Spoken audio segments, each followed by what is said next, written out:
আজকে আমাদের বাড়িতে একটা অতিথি এসেছে, এই জন্য আমি একটু কিচেন সেট নিয়ে চলে এসেছি রান্না করবো বলে। আগে তাদের একটু চা দিয়ে দেবো।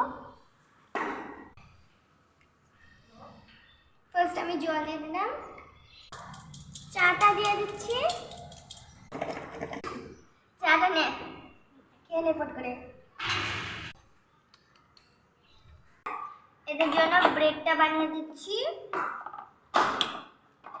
Tick tick tick tick tick tick tick tick tick tick tick tick মনে হচ্ছে হয়ে গেছে। একদম হয়ে গেছে ব্রেডটা। ভাতটা বসে দিলাম। এই দেখো ভাতটা হয়ে